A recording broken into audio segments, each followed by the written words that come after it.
Hi all, I hope you can hear me well. So I'm quickly making this video real quick. This is a short video giving you pointers on what to do to get a student admission visa to the United States if you're applying for to come as a student from a different country. I'm just gonna give you a couple of pointers that I think people overlook, and they end up not getting a visa and they are wondering what they did wrong. And I'm gonna start from when you're applying for school. Getting a school application is really easy. People get that it's an easy process. You just apply for school. If you have funding, if you show that you're capable of paying for the school, you'll get an admission for most schools. And if you apply to the right program, you'll get an admission.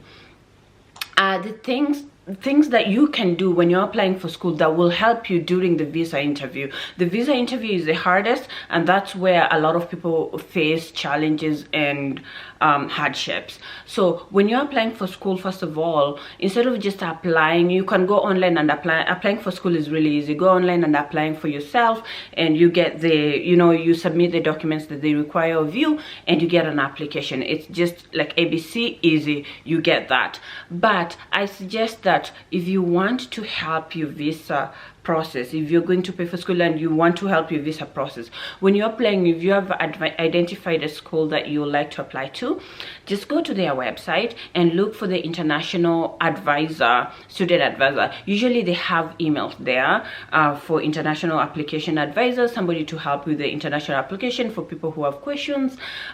Just look for the information, get their email, and then go and email them and ask them about, talk to them about you. Tell them, you're a student from XYZ country, you're interested in XYZ program, and you're trying to apply. You've seen that you can apply online, but you had some questions, and you ask them if they have any resources that will help you in your application process.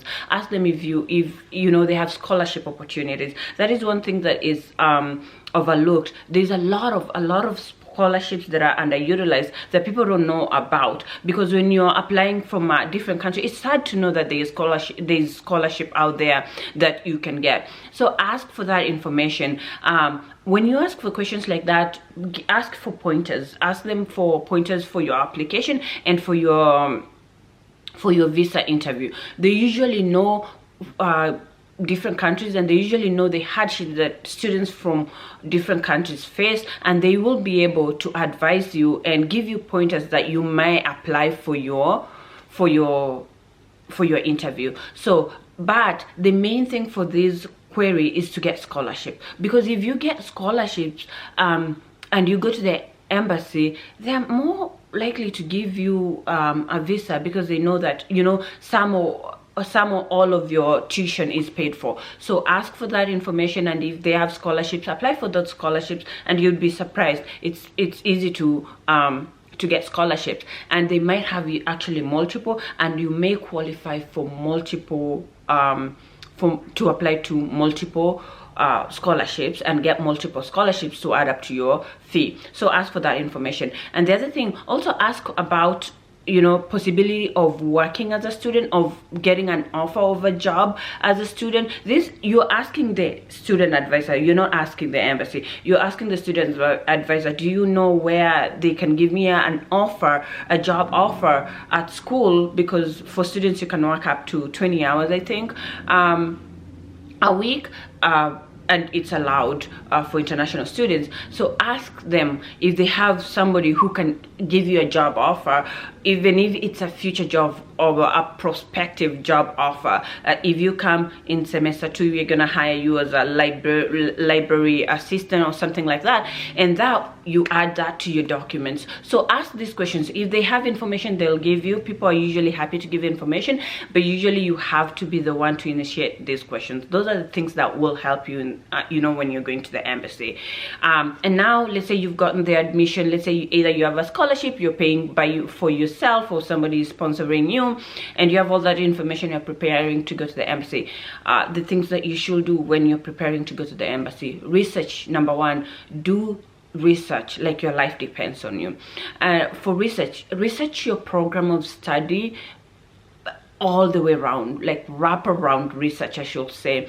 Research about that and know everything that you need to know about that program. Research about the school that you're going to and what it is known for, its mascot, when it was built, their mission statements. Research and know that information. Research about the place, the city, the state that that school is in. Research about the weather, the climate, the politics there.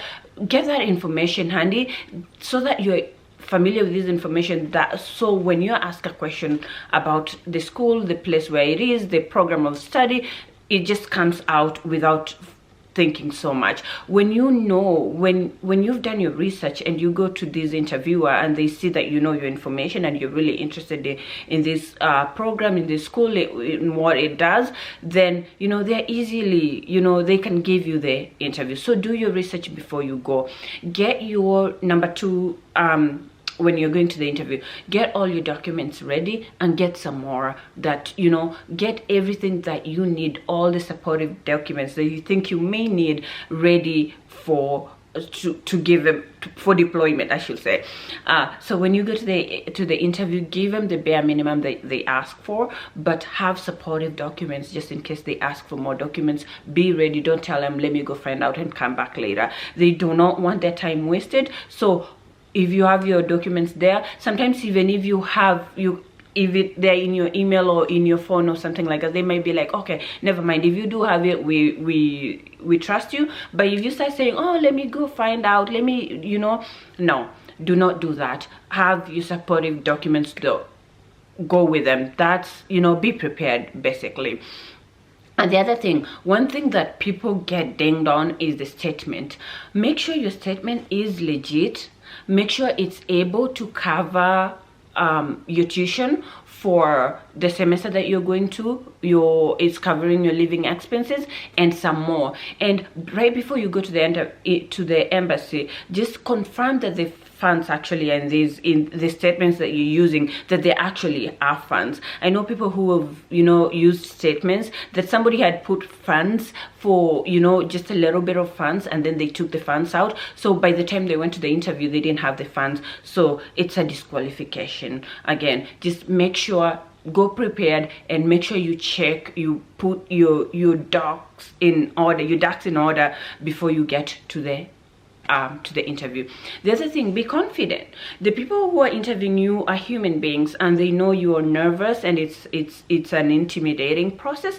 But just be confident and answer questions to the best of your ability. I'd say try avoiding using the word I don't know. If you can avoid that, try to answer questions thoroughly, but give the bare and thoroughly with the bare minimum required. Don't overshare. Don't answer to a question that you've not been asked, but be thorough in the questions that you've been asked. Be thorough in your answer, but don't avoid using I don't know at the same time. I don't know if that makes sense. Like, don't give out information that you've not been asked for, but answer the information that you've been asked for thoroughly, and avoid using I don't know. I stress that a lot. So be honest in your answers. Be as honest as you can, and if you don't know something, try to avoid the I don't know and use some words that can negate that, but also don't try to overshare, if you will. And the other thing, have faith. Before all this process, you got an admission, have faith. Go there knowing that you've received this visa. People underestimate the power of faith, the power of prayer. Pray about it, and then have faith. Go there knowing that you've already gotten your visa, and you will get your visa. Those are the pointers. If I find some more, I know there's a lot more out there, I will share with you. And if you know pointers that can, you know, I can share with people, just share them, or you can share them with me. If you have a positive story, if you have a negative story, share with us so that we can know how to help everyone that is wanting to come here. And good luck in your journey. Good luck in getting that visa. I believe in you, and I'm so glad you're here. Thank you. Bye.